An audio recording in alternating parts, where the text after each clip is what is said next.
A biblical perspective on life, culture and current events. This is 2020 on Vision.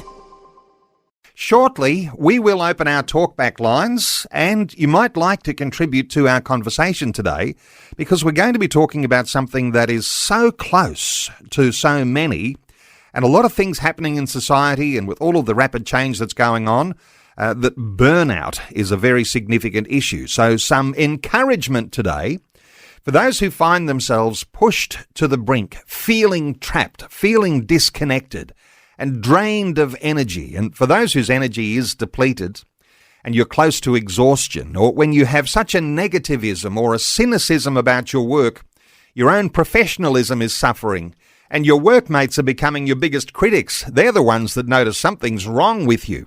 Well, we're talking burnout today. And officially, burnout is not classed as an illness or a medical condition, but an occupational phenomenon. Sometimes chronic workplace stress gets so bad, we need help to thrive again. So we're back today with Dr. Grace Shah. Grace is the founder and CEO of the Mental Wealth Institute. She's a keynote speaker, she's an author, as well as a leadership and team connection coach. Grace is the author of the book called Mental Wealth, How to Journey from Burnout to Abundance. Grace, a special welcome back to 2020. Thank you for having me, Neil.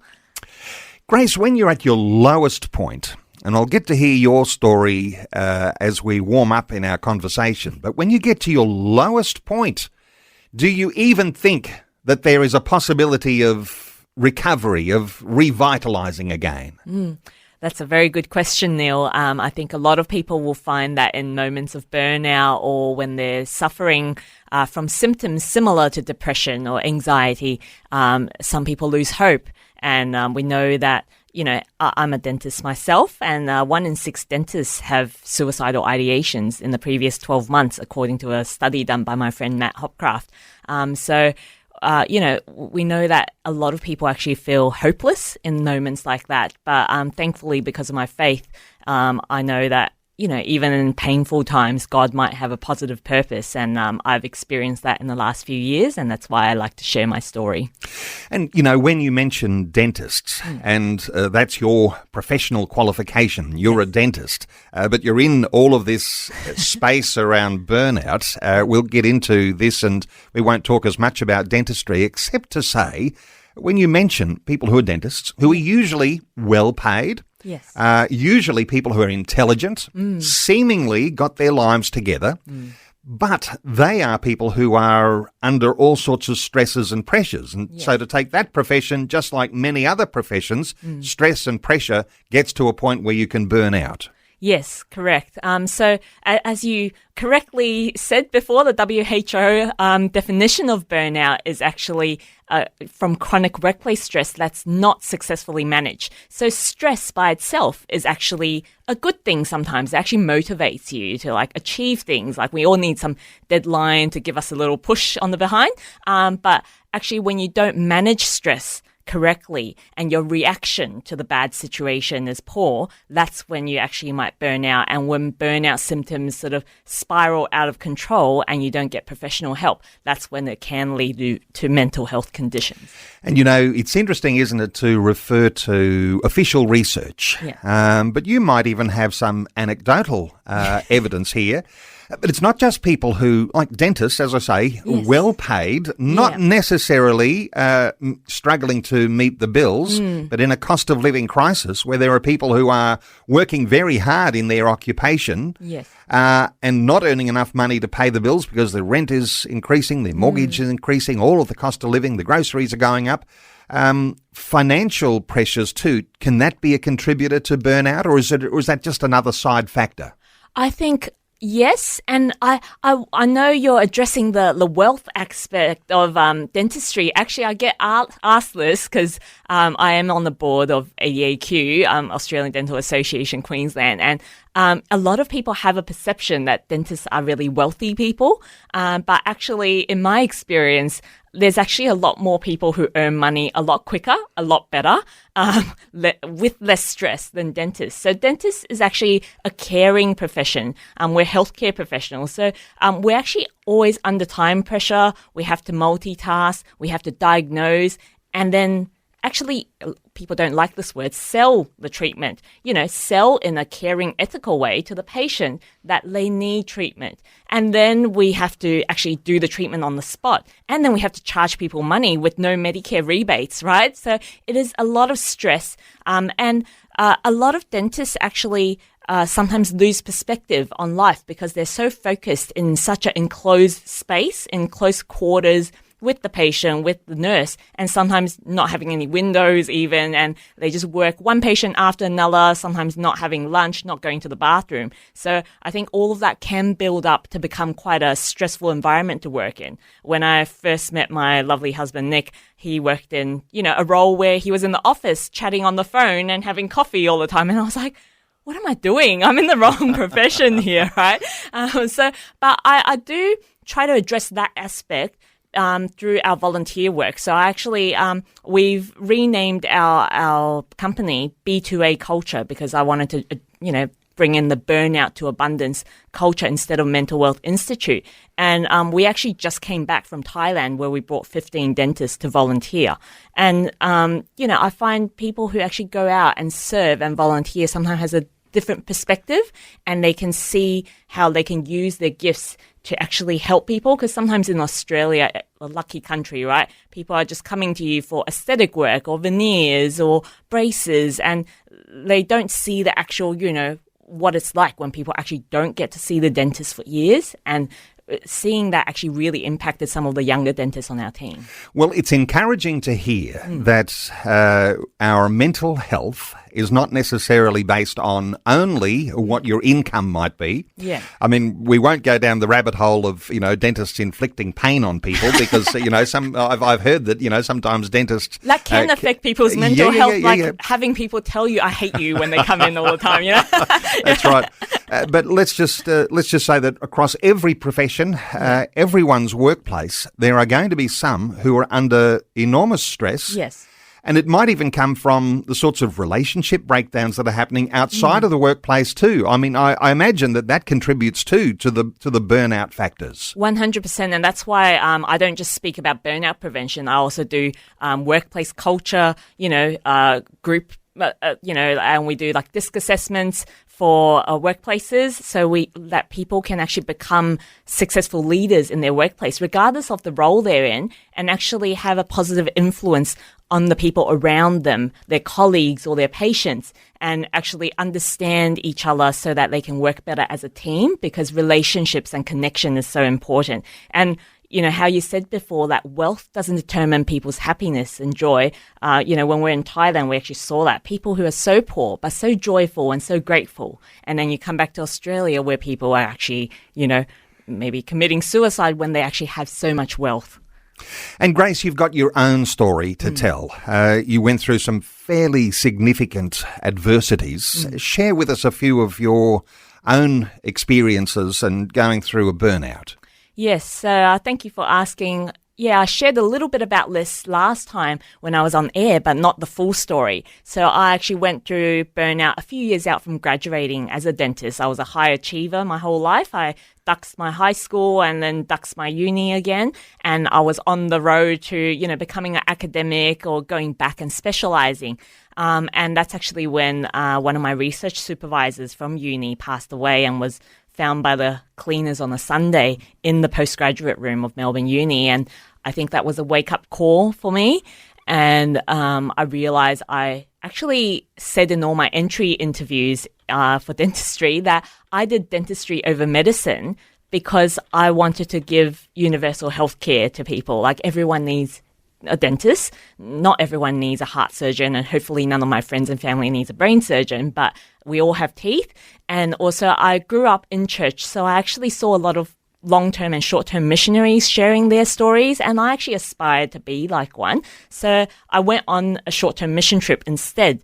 And there's a whole nother story along with that, but basically I was volunteering in a mental hospital overseas, translating lectures for psychiatrists, psychologists and social workers, as well as seeing mental health patients and orphanage kids.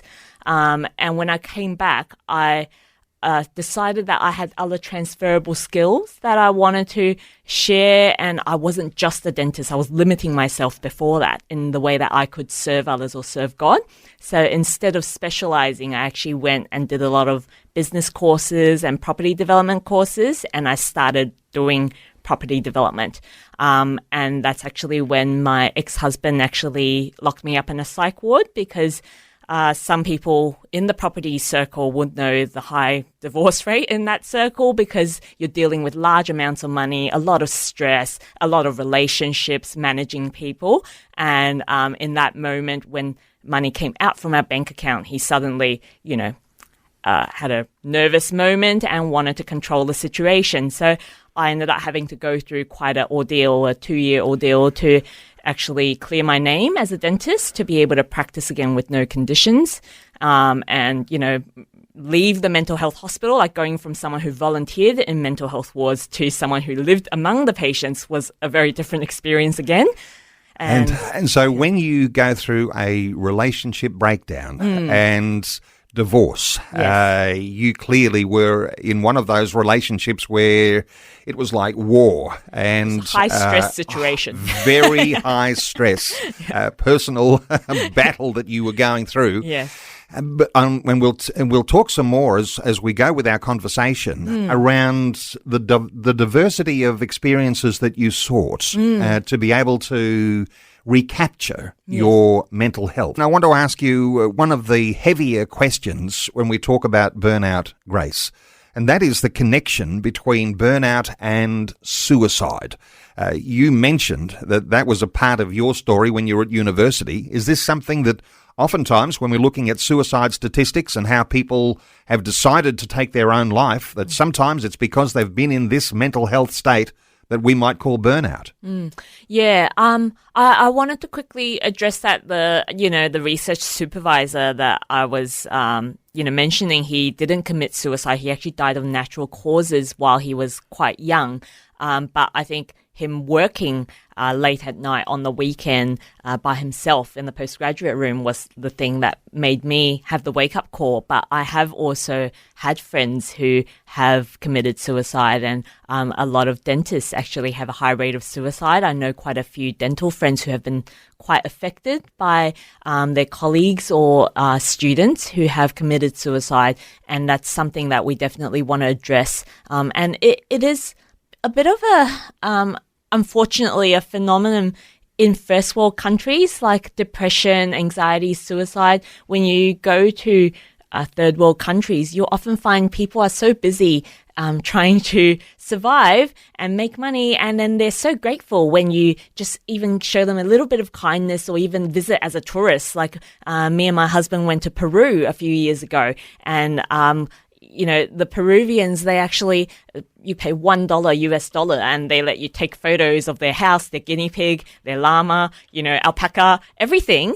And they're thanking you. And then the next moment we were in San Francisco, where it was so, thriving metropolis and so much wealth, but people were so unhappy. So I think, happiness or joy and wealth and how much you have is not actually, related at all. It's actually how you react to your circumstances. And when I actually was in the psych ward, I did have moments where I said, oh, wow, I can actually understand how people feel when they're hopeless and when you feel like there isn't a future or you don't know why God is doing this to you. And I can relate to those people who want to commit suicide. But I didn't have the suicidal ideations because for me, thankfully, I felt like God had a bigger plan. Like, what dentist would end up accidentally on the volunteer trip in a mental health ward. When I actually volunteered to be a dentist, they actually said, "Oh, you're a translator as well, so you might as well just come along to the mental health team and translate lectures for the mental health team." I actually had all that extra education before I got locked up in the psych ward, and I was actually doing so well in the psych ward. The chaplain came to me and said, "Oh, do you want to do a chaplaincy course? You're doing a very good job here helping the women who want to commit suicide," because 2 of the girls actually didn't want to commit suicide anymore after talking to me. They were like, "Oh, maybe my husband's not that bad. Your husband sounds a lot worse." So sometimes a bit of perspective is helpful. And when I actually got released from one of my visits to the psych ward, I came out, and I have a photo of this when I do my talks. There was a rainbow over the car park, and I remembered Jeremiah 29, where God says, "For I know the plans I have for you, plans to prosper you and not to harm you, plans to give you a hope and a future." And, 3 months after I was released from the psych ward, I went from the bottom of my life, thinking I might become a divorced Christian woman, and to actually being on a trip in South Africa with Sir Richard Branson and a bunch of amazing people, some of whom are speaking at that conference that I'm holding in 2 weeks' time. So, I think God has amazing plans that we can't plan and we don't know ahead of time. Isn't it interesting? And, you can read all sorts of things into. You saw the rainbow. Some people have all sorts of other signs that happen, and they know in their own heart this is a sign from God. It's like there's a freshness and a newness that's come because of the appearance of that rainbow. And you say, well, that can't be coincidentally there right at this moment when I need it. When you're at your lowest point, do you think that that even creates opportunity for you to hear from God in a more specific way that you might not be listening otherwise? 100%. So I have 5 things that I talk about for burnout prevention in terms of mindset that I share. And the acronym is actually GRACE. And I mentioned that last time when I was speaking with Andrew that, there's gratitude, but the second one is actually rest and recharge. And while I was in the mental health ward, that was really a moment of rest and recharge for me. People pay good money to be on a retreat nowadays. And in the mental health world, you get food given to you 3 times a day, and lots of time to sleep. They take technology off you, so you have no screen time, which is something people are advocating for nowadays. So really, I actually needed that time to rest and recharge and reflect on my life and reflect on my relationships. And it was a time that for self-discovery as well as working through all the things that I was going through at the time with my ex. 1-800-316-316 to join in our conversation. Let's take a call. Tim is in Redbank Creek in Queensland. Hey, Tim, welcome. Good day, Neil. I can identify with burnout, I guess. I suppose I could be burnt out now too, but one might argue. But when I used to work as a fuel tanker driver, the stress, there's a lot of underlying stress because you're dealing with a lot of dollars worth of fuel, all different fuels on each trailer, going into different tanks under the ground. So there's chance of product mixes, there's chances of spills, there's the hazard of the public coming into your workspace. So I didn't realise till late in my career how much underlying stress was there, because you're just constantly on edge, wondering about if you've done something wrong or if something might go wrong. One of the major fuel resellers in Australia actually promote a mindset of chronic unease, actually encourage people working in the oil industry to have a mindset of chronic unease, and which I thought was, when I was confronted with that, I thought, yeah, that's what we've got. Let's just unpack this a little bit with our guest here, Tim. And, so many listeners will be aware that, employers, they put a lot of responsibility on you. And if you're driving and carrying in a fuel tanker, there's an awful lot of value in what you're carrying. But this idea of chronic unease, Grace, what are your thoughts here for Tim?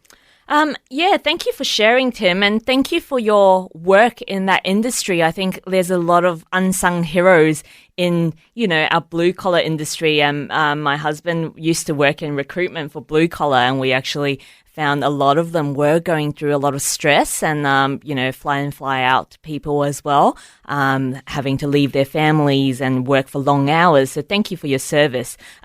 Actually, one of the things that I share, like the A for the GRACE acronym, is actually acceptance, like accepting the things that we can't change, but having the courage to change what we can and the wisdom to know the difference. So I think a lot of people in Australia, like for example in the health industry as well, they suffer from stress and they suffer from burnout, and they might, complain about their workplaces or their bosses or their managers over the tea breaks, but not many of them will actually speak up and actually advocate for themselves or their colleagues. And I think that's when we need to know the difference of what we can and can't control, and also whether or not we can remove ourselves from a situation where we feel unsafe or stressed, or whether we can help our colleagues by actually bringing up the safety issues so that changes can be made as well. Tim, anything further to add? Oh yeah, well I'd just like to add how that underlying stress works itself out in your life. I mean, I used to work permanent night shift early in my career, so I'd wake up at 10 or 11 o'clock in the morning, and there'd be like 15 missed calls from your boss, and your heart would just start pounding. It's like, what? And he'd be like, what have I done wrong? What have I done wrong? And you ring the phone, your hand's shaking. Oh no, just wondering what time you're coming in tonight. So there's always this, what have I done? What have I done wrong? And when I transitioned into, I'm a farmer now, that mindset has stuck with me to the point when like a customer calls up, or my agent calls up, I think instantly, I'm thinking, what have I done wrong? What's wrong with the fruit? And it's taken me years and years to relax and get that mindset.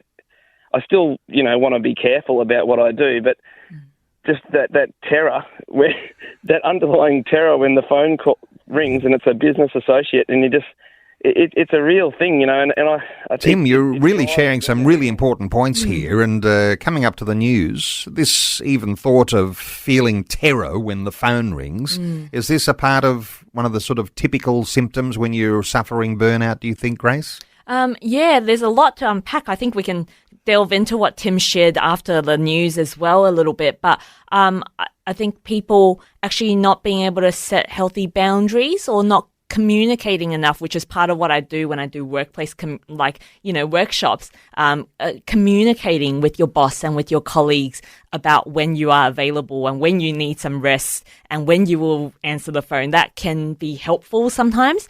But yeah, Tim, good on you for doing night shifts, because I'm a parent of a 5-month-old currently, so I totally relate to the pains of chronic lack of sleep, and how that can really play havoc on your mental health and your mood as well. Tim in Redbank Creek, thank you so much for your call. Let's come back, though, Grace, to Tim, who called in just before the news. Didn't have a lot of time to reflect on some of the things that he was talking about, but he's now a farmer and still is faced with what you might call the aftermath of having burned out earlier. What were your thoughts about Tim and being a farmer and the extra pressure that he's under? Yeah, so I think we had a chat during the break about what Tim said and how much there is to unpack about that. First of all, in terms of the workplace culture, what I usually say to teams, I know a lot of bosses actually might want to get their stresses off their mind by delegating tasks to team members during out of hours time. But I think my personal boss for my dental work does it really well. She sends emails, or she might send a text message instead of calling, so that people can answer in their own time when they reopen things again, rather than calling, because Tim mentioned how calling and receiving the calls and seeing all the missed calls actually gave him a lot of stress when maybe the boss actually just intended to say something nice. The other aspect that I wanted to address with Tim, is, thank you actually for serving us by being a farmer. One of my speakers at the Burnout to Abundance Business Education Summit is actually Terry Tran, who is a good friend of mine, and he's actually the largest farming educator in Australia. But what he teaches about is not farming, but actually share market investment, because Terry's actually a really great guy, a really ethical, kind man who doesn't need to work anymore because of his wealth, but actually he wants to help farmers, build passive income. And farmers are really patient people, so they're willing to sort of not go into a get-rich-quick scheme, but invest and slowly watch things grow. So they actually make great share investors. He's actually going to be sharing about that at our event. And Tim, if you are still listening, our event has free tickets, but if you do go on b2aculture.com and register as a free attendee by chance, if you happen to be in Brisbane on the 2nd and 3rd of November, if you write where you heard us in the box, like the tick box, write Vision Caller, then my husband will actually give you an automatic upgrade to the VIP ticket, where you'll get $1,000 worth of, free gifts from and books from all our guest speakers, and also a 30-minute coaching session with me. A little bonus for you there, Tim. Let's stay with farmers for a few moments, because farmers go through extra pressure, especially if they know that there are drought conditions that they might find themselves in, or drought conditions that are forecast to continue, and sometimes a drought can last for years.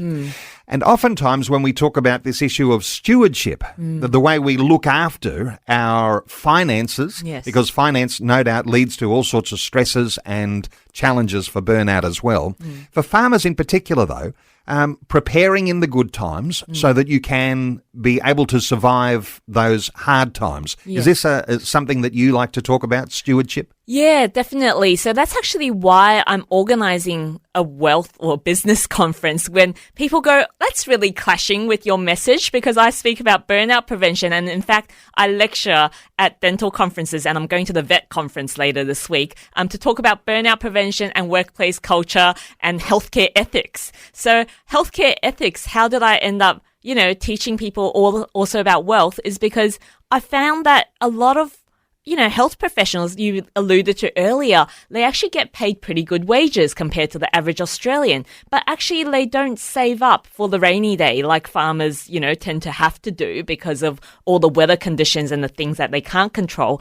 So actually, I find a lot of the younger generation, especially, they're actually always living in a world of comparing or, thinking about how to show their wealth, rather than actually storing up for a rainy day.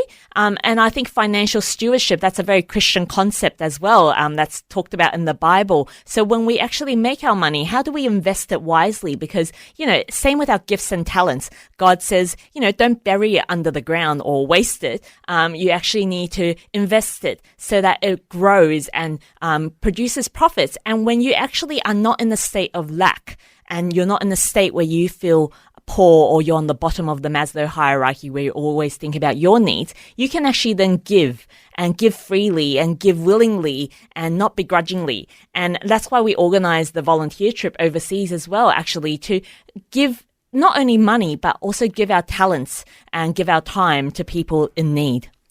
Grace, let's talk about bosses for a few moments, because when we heard Tim's story, he's reacting to the burnout from an earlier, overbearing boss.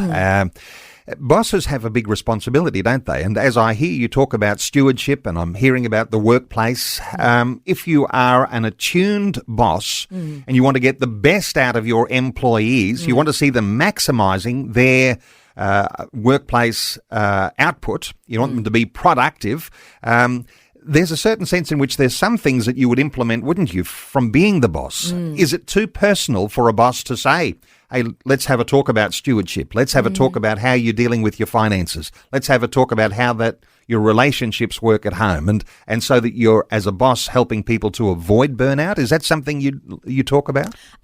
In my workplace workshops, and I'm actually doing a talk for big property group, later next month, I actually don't go into the depth of saying the bosses should be responsible for people's financial stewardship. I think everyone actually has a responsibility to themselves, to educate themselves and actually hold themselves accountable. So I think in Australia, we actually sometimes give bosses, CEOs, leaders a lot of slack. I have stats here. The average Australian, actually 62% of them report burnout. So we're actually winning. Globally, it's actually 48%, which is actually pretty high as well. But 62% of Australians actually say they're burnt out. But CEOs and leaders actually report even a higher level of burnout. So people think, oh, they're earning lots of money, they must be happy. Actually, no, they have a lot more stresses. And especially in Australia, where we actually protect employees quite a lot, we have so many paid leaves, maternity leave, benefits. Actually, the bosses are under a lot of stress as well. So we need to be kind to each other. So what we need is actually communication, an open communication and connection within the team. So I actually talk about this in the workshops. Often I talk about conflict resolution, communication, how to connect and actually care about each other deeply as a team. And I teach leaders actually how to self-care. But self-care not in a selfish way, because, for example, in the hospital, if a nurse goes, I'm going to self-care and take all of this week off, then the rest of the team will burn out. So self-care is not to be selfish, but actually to put on your own oxygen mask so that you can care for others better and to care for your team better and to care for your patients or your clients better and to care for those you serve or your family better. So we need to self-care, but in a way where we think about others as well. And when a boss is a great leader, I was just talking to my friend this morning, another interview actually, who's a great leader in her authors community. And she actually shares very openly that she writes books, she coaches authors, but she also invests in property to actually build wealth for her family so that she has passive income and her kids actually can learn how to save and to be around people who are growth minded. So I think it's everybody's responsibility, but the bosses definitely can set the culture of the workplace so that it enables people to share about their personal lives and struggles. No doubt it starts with the boss. If you want to change the culture, if you recognise that your employees are hugely under an amount of stress and you can see that things are just deteriorating and disintegrating in your staff, the thought of that kind word or that word of encouragement that you mentioned a little earlier in our conversation going such a long way. Yeah. Bosses sometimes finding it difficult to have that kind word about their staff or to their staff. What are your thoughts here about creating workplace culture starting with the boss? Yeah, so I actually do talks about successful leaders and how you can be a great leader in your workplace and life. And really, actually, everyone is a leader. You're always leading someone and influencing someone. And you need to think about what sort of influence are you? Are you a positive or a negative influence to be around? Because we know culture is not just from the boss. It comes from the boss, but actually if you have a bad egg underneath somewhere, that can actually really affect the culture amongst the people, the workers, employees as well. So I think it goes both ways. And I think bosses can actually start off, there's a Are You Okay Day? And I think just simply actually saying, Are you okay? Is so helpful for people sometimes, and not just accepting okay as an answer, but actually go deeper. Like, oh, I noticed you look a bit stressed recently. Are you okay? Is everything okay? Can we do anything at work to help things be easier for you? So I find that's really a helpful, tangent that where you're not too intrusive and people can share if they actually want to share. And I think not enough people actually ask people, are you okay? Like when I was going through my divorce, I actually have friends who said, oh, we've been stalking you and making sure you're okay and thinking about you on social media, but we didn't like or comment on your post or send a message to ask if you're okay. So we were just observing and making sure you were okay, but the person on the other end doesn't know anyone's thinking about them. So at one stage when I was going through the worst parts of my divorce, I was like, oh my gosh, I don't even know if people would notice if I died in my house by myself. And actually, it was one of the church ladies. She actually, took that upon herself to actually call me every week to go out for a walk when she comes and teaches RE in the local school. And we became really good friends through that. And actually just having someone check in and just be there with you, or just send a message to say, are you okay? That can be really helpful and encouraging as well. So at the risk of even appearing to be intrusive, the best thing is to actually make contact and in a gentle way ask if you are okay. And that in itself is actually a strength. Yes. It's something that gives you an extra opportunity to connect with someone. And if you do have something that you can share, then that old saying comes to mind, a problem shared is a burden that is shared by two people, much better than just by one. Yes, 100%. Hey, let's talk about connecting mental health with our spiritual health. Perhaps at no other time, people are very familiar with mental health.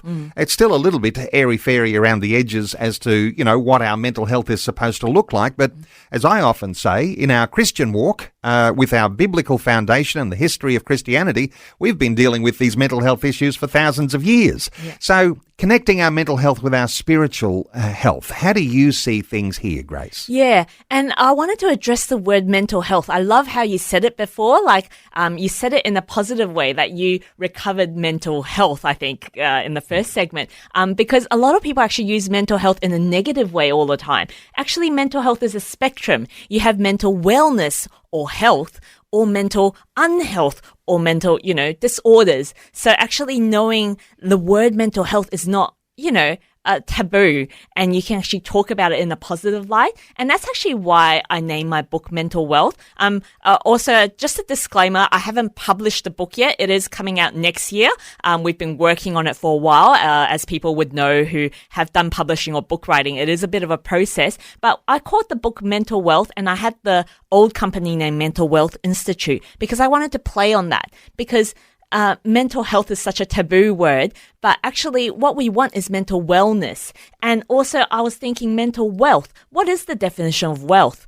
Morgan Housel has a great quote about, wealth being the freedom to choose who you want to spend time with, and how you want to spend your time and who you want to spend it with, and doing what you love. And I think that's actually what the definition of wealth is. And that's why having a large amount of money or a small amount of money does not define wealth. It's actually knowing that you're free, financially free, or actually just mentally free. So actually, yes, spiritual health is related to that as well. When I talk about burnout and recharge, actually we need to recharge ourselves, not just physically. People think, it's just sleep 7 hours a day. Actually, you need to physically recharge, mentally recharge, emotionally recharge, and also spiritually recharge. As a Christian, I find when I am connected with God and I'm doing work for a higher purpose, or I'm doing volunteer work for a higher purpose, that actually recharges me. And actually, I find things actually just flow and align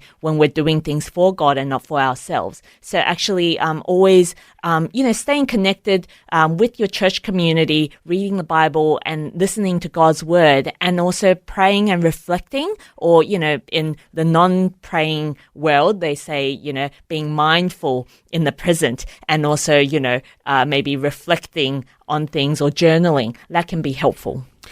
When you've detached God from your circumstances, you're facing your issues alone. Yes. You're on your own, and your own strength is what you rely on. When you've got a spirituality, you know God. When you're a Christian, you have his promises at your fingertips, and you can flick to those in your Bible, whether it's in a book or on your device. You have something that is like a superpower. You have God on your side, and that's got to be a real benefit when you're struggling with mental health. 100%. I think, I mentioned before about me seeing the rainbow and actually thinking about Jeremiah 29:11. If you don't actually regularly listen to God's word, then you might not have these words that can come to you. So actually, me and my husband and our baby, actually, his favorite podcast is Pastor Rick Warren's Daily Hope. He can actually listen to it for 2 hours straight when he was like a 3-week-old. So, so I think having these words and having them in the back of your mind is so helpful for times when you might be struggling, and actually connecting with God so that you know that, reflecting on what you've experienced in the past, or prayers that you've had answered in the past, or plans that you've had that God actually made better, actually is so helpful. Because I actually get asked this a lot by other public speakers or my friends who are non-Christians. They go, how do you forgive and move on? How can you get married again after what you've been through? Because a lot of women that I know who go through divorce are too scared to actually enter another relationship, especially if they're in an abusive situation. But, I actually say that's actually because of my faith, because I know that God has a better purpose and a plan for me. And, we can never plan these sort of things, right? Never did I imagine that as someone who always came first. And then I was the first to get married in my family among my cousins, and I always came first in school. I was also the first to get divorced, which is not really, something I want to wave around. But, but I think God has a better plan. And when I met, my husband, Nick, who's sitting here, he wasn't the same person as he is today. He was actually a non-Christian when he met me. And I was actually just in this burnout prevention mode after what happened. One of my psychologists actually said to me, oh, you should go find new hobbies. Just do something that you've never done before. Because I was saying, oh, maybe I am depressed. I'm feeling quite sad. And she's like, no, actually, after what you've been through, sadness is a normal response to a bad situation. So just because you feel sad doesn't mean you're depressed, and that's very important for people to know. Just because you're nervous doesn't mean you have anxiety. Having normal responses to bad situation is a normal behavior. Same thing with Jesus. He was angry when, people were, defaming and selling things in the church, right? So I think having emotional reaction, a big emotion, is okay, but actually how you handle that, and then how you reflect on it, and then what you do, what actions you take afterwards, is actually the wisdom that we need. Let's take a call. Mary Ann is in Armidale in New South Wales. Hey, Mary Ann, welcome along. Thank you. What are your thoughts? Oh, I just wanted to ask. Now, I do apologise. I have forgotten your guest's name. It's Grace. Grace. It's weird because the name Grace was in my mind. Yeah. Grace, I'm just wondering, I've experienced burnout a number of times, and thankfully I've received help, and I've learned different ways, to help prevent myself going to burnout again. But I was just wondering, for listeners, if you might be able to give some tips, some helpful tips, for people to know, have signs of that they might be going into burnout. Yeah, sure. Neil actually alluded to that in the earlier time, but we will quickly just, I'll actually say the burnout definition actually. So burnout is a syndrome from chronic workplace stress that hasn't been successfully managed. And the three actually defining symptoms that the WHO states is exhaustion and professional inefficacy and cynicism, which are really big words, but I actually break it down when I'm doing talks. I usually have a little picture there where, exhaustion can be fatigue, tiredness, feeling drained, energy depletion, and then professional inefficacy. Maybe you're losing motivation. You're not as professional in your work. You're lacking concentration. And cynicism, actually being frustrated, negative to people that normally you wouldn't be negative towards. And some people actually withdraw from the situation. So actually, these are some of the early signs we can catch and start doing something about to prevent it from snowballing. And I did want to cover off my top tips for burnout prevention, because we sort of spoke about it here and there. But this will help you remember my name, because the acronym is GRACE, which is my name. And I didn't pick it because I'm egotistical and love my name, but actually Grace, as a Christian, we grow up, hearing the word grace as being unmerited kindness from God to sinful humans. But also nowadays in the secular world, we actually talk about grace as well, showing grace to others, showing kindness to others. So I think being kind to others as well as yourself is actually so important. Sometimes I actually do this exercise with groups that I do workshops with. say something kind to the person next to you, which a lot of people do. But then I ask them to say something kind about yourself to the person next to you. And usually people freeze and look awkward or laugh because it's actually really hard to say something nice about yourself, because in Australia, we have the tall poppy syndrome where people are not that kind about themselves, and we actually have a lot of negative self-talk or self-deprecation. And the 5 things that I actually cover usually is G for gratitude. So being grateful for everyone in your life as well as everything you have, or even your past painful experiences, which you can use for positive purposes later.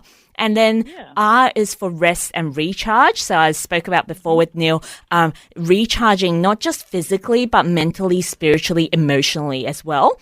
And then acceptance, accepting the things that you can't change, but then having the courage to change the things that you can and the wisdom to know the difference.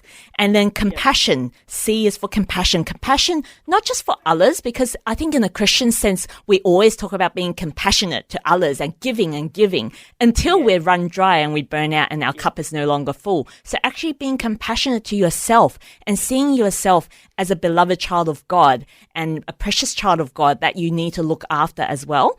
And then encouragement is E. So being an encourager of others, but also having people to encourage you, like what Paul said, actually having someone that you mentor, but having someone that can mentor you and having people that can walk alongside you in your journey and encourage you as well. Marianne, there's a full answer for you. Thank you. And could I ask just a quick question? Yep. Is another sign of burnout like compassion fatigue? So compassion fatigue is 100% one of the reasons why people can burn out. That's actually very common in healthcare. So I said before that the global average is 48% for burnout, and then Australian average is 62%. But during COVID, actually healthcare professionals reported 71% of healthcare workers were moderate to severe burnout in 2020. But even after the burnout, the COVID pandemic ended, but the burnout pandemic was still burning on after the COVID pandemic ended. So I think, after COVID finished, especially in like places where there were a lot of lockdowns, people were actually really burning out and suffering from their mental health struggles and not actually being able to connect with people. And that's why we're holding live events now, maybe a little bit of too many live events currently this year, I find. But yeah, our event is live because it actually is valuable to connect with people in real life. Like I'm in the studio today live instead of dialing in online because I really value like in-person connection. There's nothing quite like it, isn't it? Marianne, I want to thank you so much for your contribution and those questions that really, I think, brought out the best in Grace there. So thank you so much for your call. Time has run out. We do need to draw things to a close here. And for listeners, you might want to be connected with Grace. And you might want to be a part of the event that we've been talking about, the Burnout to Abundance Business Education Summit. It's on in Brisbane, 2nd and 3rd of November. And it's b2aculture.com that allows you to register for being part of that. Now, that's an event that's only in Brisbane. For those who want to get, is it going to be live streamed, Grace? No, we didn't want the stress and complexity and burning out of doing live. So we're doing it in person, but if it is a success, we might replicate it or we might offer an online version of it later because the speakers I have are amazing people from all over Australia who are busy. And Marianne, if you are planning to come to it, do what Tim did before as well. Register for free, but write down that you're a vision caller so that Nick can actually upgrade you to VIP as well. Okay, b2aculture.com. And to also, I guess, pre-order or pre-register to get a hold of your book or keep your eye out for it. It's called Mental Wealth, How to Journey from Burnout to Abundance. And there's also the website for your personal website, drgracesha.com. That's drgracesha, drgracesha.com. And just wonderful getting your insights today. Grace, we're really getting warmed up. Thanks for taking time to listen to this audio on demand from Vision Christian Media. To find out more about us, go to vision.org.au.